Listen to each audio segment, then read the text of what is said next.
So good morning, my darling, and thank you so much for accepting this invite to talk about a few things that are very, very important to my heart at this moment, as it feels like to your heart too, as you shared earlier. And I would just like to say a big thank you for being here, for being who you are, for being a huge role model in my life, and for being a great teacher and a wonderful sister.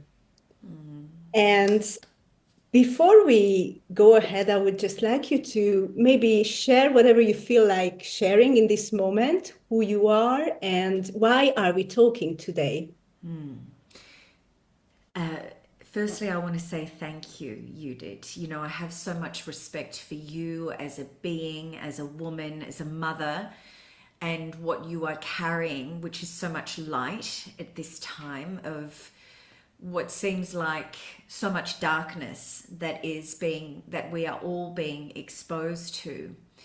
And you know, as soon as I saw your invitation, I was like, of course, because, you know, right now I feel it's so important for all of us to remember that we have community and to actually seek out like-minded individuals who are not continuously moving into reactivity, which is understandable, hello, with everything that we are bombarded with right now, but people that can really take a step back and anchor into the earth and into our own energetic systems and know how to regulate ourselves, and be able to make conscious, and what I mean by conscious is deliberate choices that are not based on trauma and reaction.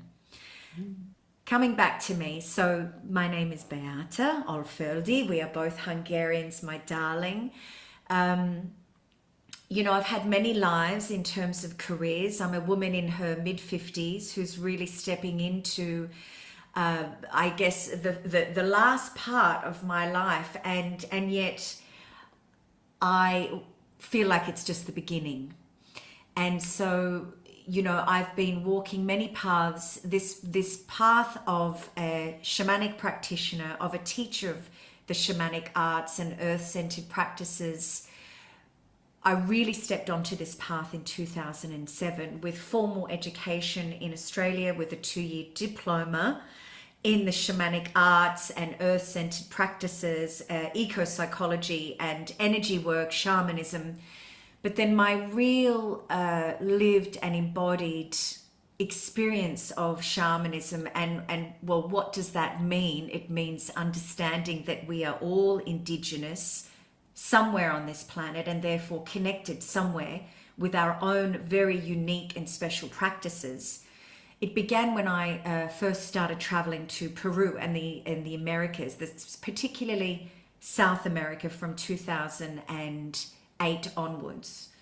I then started bringing my first group to South America in 2009, and then, you know, my work continued to deepen within this area, working with the sacred plant medicines of the earth, not in a way that was, oh, let's just do another plant medicine ceremony because it's hip and cool right now, in a way that felt difficult, real.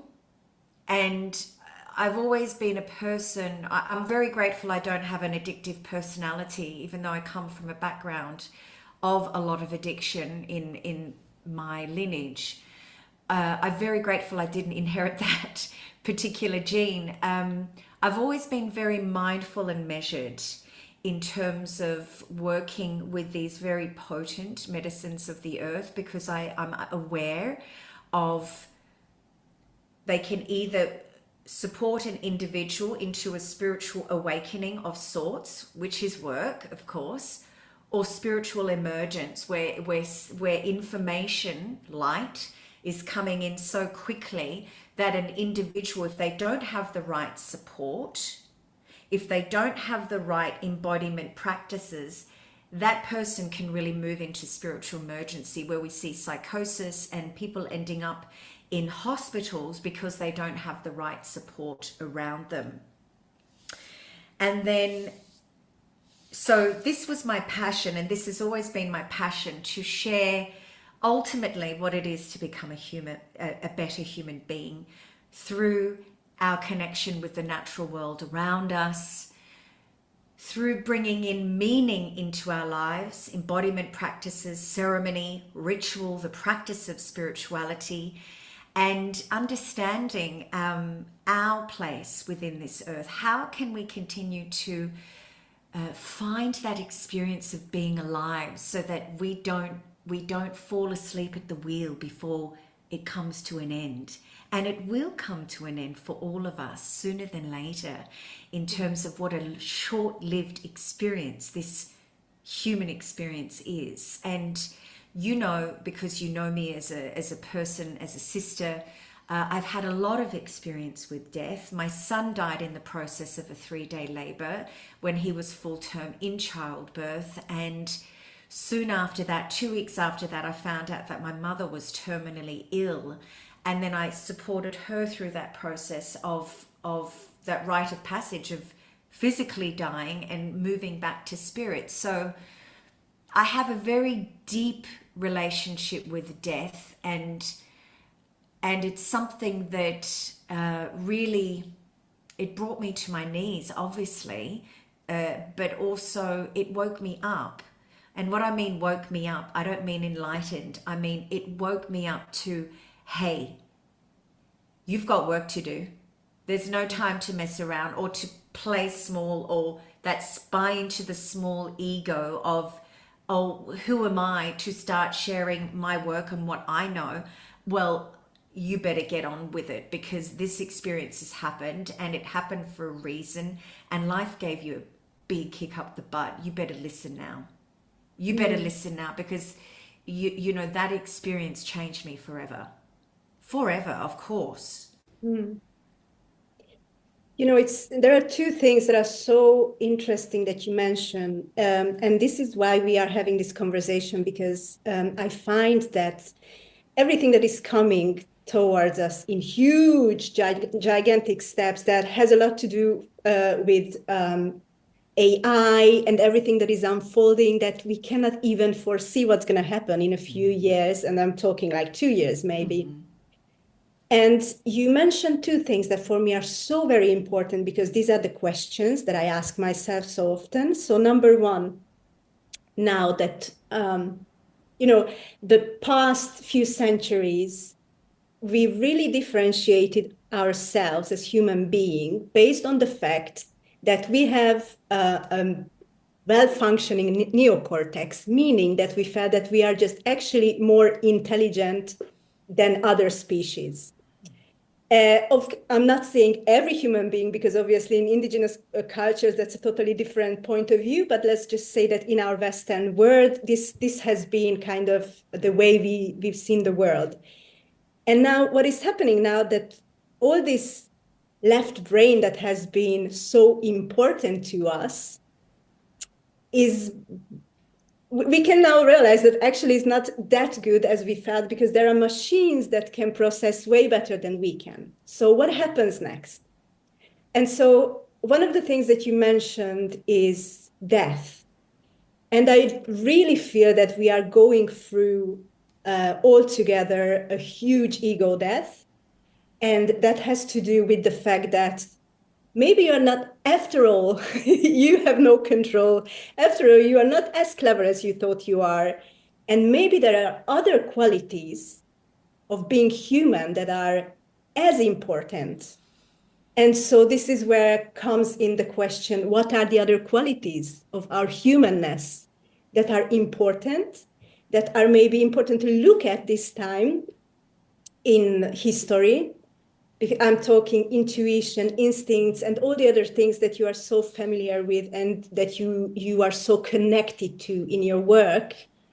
And so my question is, what are the things that you can tell people who are now really struggling, that are really anxious about what's coming? Maybe this is a huge opportunity for us to really reconnect to what it means to be human in the first place. Oh, I love this, and I love this question. And you know, with the amount of onslaught that is being pushed towards us, with the Epstein files that have come out, with what's happened in Gaza, Iran, you know, all of these, so many African countries for hundreds of years, the Congo, you know, you name it.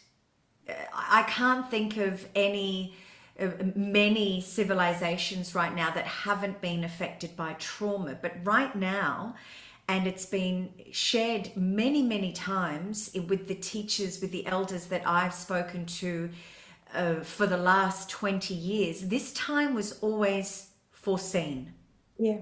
This time where seemingly these old structures that, hello, only supported 1%, if that, which is the billionaires and the people that are seemingly in power right now, all of these structures which many people looked upon and believed, because we want to believe in the good of others. My mother always used to say, you can't imagine what is going on out there because you wouldn't do it.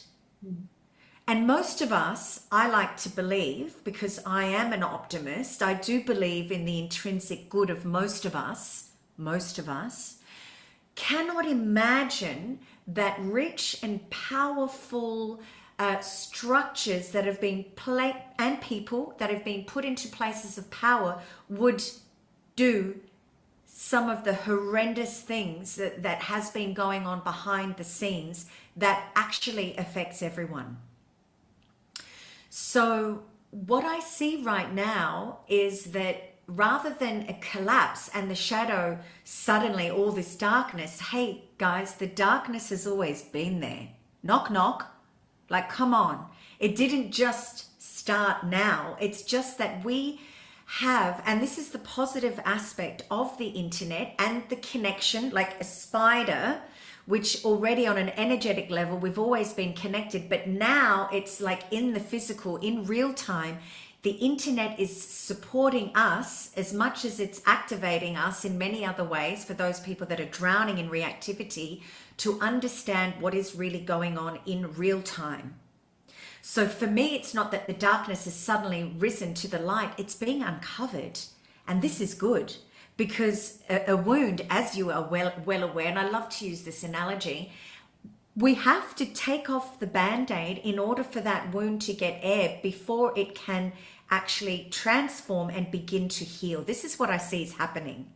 It is good that people are being made aware right now that all of these horrors are going on in the world, and that perhaps certain government bodies and corporate bodies do not have our best interests at heart, because what speaks? Money and power.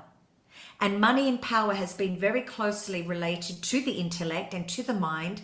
Oh, I'm very, very clever. I can make lots and lots of money. And hello, you've got a huge shadow side because you're a narcissist and psychopath. Whoops, did we say that? So what I see now is it's imperative that people understand who they are, what they're connected to, and who their community is, because that age now where we're living in tiny little apartments that are little squares where we don't know the neighbor next to us, that time is gone. And I see a huge return to earth-centered practices, to the earth, to people realizing that anything that was organized by man, and I'm not talking teachers, you know, Jesus was not a Christian. Buddha was not a Buddhist. We all know this. You know, everything that was created from their teachings was man-made and then brought into a religion, especially Christianity, that was one of domination, which is the Western world of the patriarchy and white domination, which you and I are also a part of. And so we've all been affected by this. Each one of us, every man, woman, and child has been affected by the patriarchal system. So what I see now, yes, it's horrifying what's being revealed, and yet I don't want to use the word happy. I'm like, great. Because if people are not going to wake up, and really good men, because it is the masculine that needs to actually now step forward. We can't do it on our own. We've been doing this work for a long time. Men, good men, from all walks of life and all government institutions and corporate institutions need to stand up now and become organized. Even if it's behind the scenes, we need to become very organized, very intuitive and very clear and directed, but not fall into that disgusting and dark energy, but to really stay in our center, stay anchored in the truth, sovereignty, and know that we're going to get through this. Not only are we going to get through this, everything's going to change once everything's been exposed. How can it not? Unless we're really and I don't believe that that's pathway. I just don't feel it and I don't see it. This time has to happen, and chaos is here right now with us. What are we going to do about it? Feed into the chaos or feed into this is the new path and this is the new world that we're going to create where we don't tolerate these things? I really love the fact that you mentioned that we need men. Because I Yes. really feel that the dialogue has been a lot about, the feminine. And I think by now, many of us, we are very aware of who we are and what we bring to the table.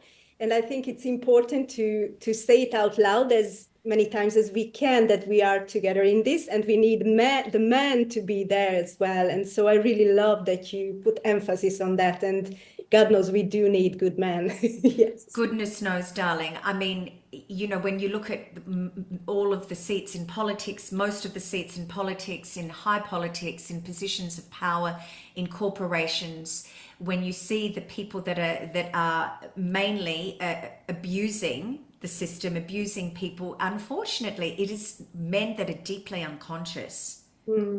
Deeply unconscious and invested in trauma and continued chaos. So, women, we have been doing this work, most of us, for a very, very long time. It is the role of the masculine, the awakened masculine, to protect life, which means to protect women and children. So it's an invitation. Step up, guys. You are so needed.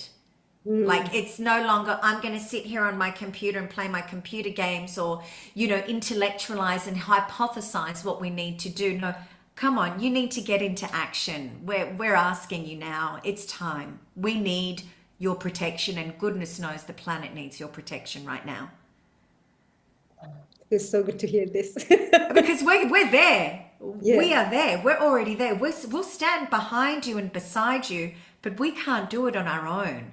There was a time where we had matriarchal societies. We were always the keepers of wisdom and lineage and land for a reason.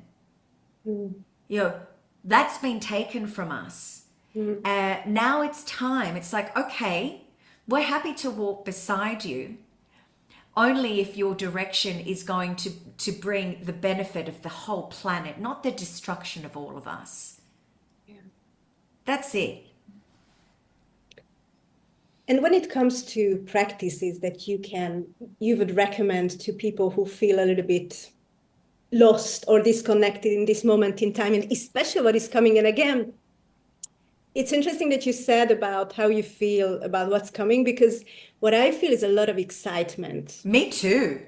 It happened also during COVID, I'm going to say, and I understand that many people suffered, and I obviously do feel for them, but I also felt that was a huge possibility for us to see certain things and dynamics in a different way. And now that kind of excitement is here again. And I do feel that us as humans, we sometimes really need to be put in these situations in order to understand better the patterns that have been playing out, and to understand that sometimes we need to make a different choice, right? So if we talk about different choice, what are the choices on a daily basis that we can make to be more connected and to practice the human game a little more? I love it. The human game is actually the only game there is. The first thing I'm going to say to everyone is limit your time watching news, limit your time on social media, limit your time to the bombardment of different political factions of interest, deliberately creating chaos and trauma. It is very, very important, and I will say this as a caveat, it's important that we all know what's going on, but not to drown in it. So I would say limit your time. You know, if you need to catch up on world events, I do. I'm interested in what's going on right now. I'm not going to say, oh, I'm just sitting in a tree meditating or in a cave. I'm not that girl, you know that. So I'm going to say, you know, limit your time. When you are looking at these traumas and things, you know, what happened in Sydney recently over the last couple of days too, you know, with all these riots and the police using excessive force, you know, it's important that we are aware of what's going on, but there is a difference between being absolutely collapsed in the trauma of, oh my God, I don't know what to do. And to take a step back and go, this is making me angry. I'm going to feel that rage. And then what is beyond that emotion? Because, you know, you would be an absolute zombie if you didn't feel rage and pain of what so many people are experiencing and what's being perpetuated right now and for thousands of years. So the first thing, limit your time on screens. Limit your time on digital media. It is really draining.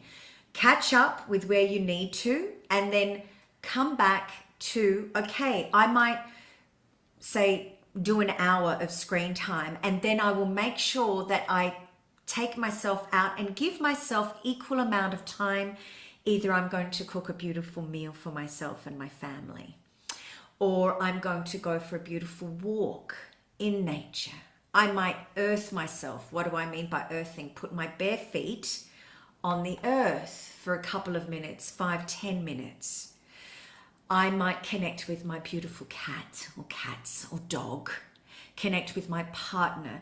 I'm talking about come back to the simplicity of life, which is being in life, having a very human experience, coming back to my practices. And for me, that may be coming back to my meditation practice, which is not necessarily just being still. I may move my body. I love dancing, lighting a candle, and practicing my spirituality, not just talking about my spirituality or intellectualizing it.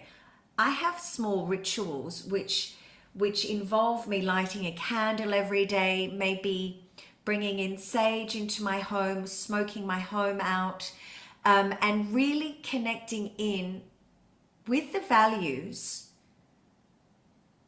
that are important to me, which is compassion, which is connection, family, community, which is also offering my services where I can, when I can, in a way that feels meaningful for me. And since the pandemic, which is where I believed we switched timelines, only 30% of us chose and had the option to not be vaccinated, because so many people this was forced upon. And with everything that's coming to light now, we know, if you haven't seen what's coming out around all of this, then have a look, because it's also mentioned in the files, that this was all simulated. Again, there was a timeline shift there, and I also have a sense of excitement now, without belittling the very real trauma and horrendous things that are going on right now. I recognize my privilege to be here right now as a woman who is anchored in spirit and the earth, to have cultivated sovereignty over many, many years. I'm like 56 this year, many, many years, to say, not in my name. So the biggest thing that all of us can do right now is limit your screen time. Limit the time that you are being drawn into the trauma and the drama, and then come back to yourself and do something good for yourself. You know, volunteer at an animal shelter, volunteer at an old person's home, give back in your community in ways that feel meaningful for you.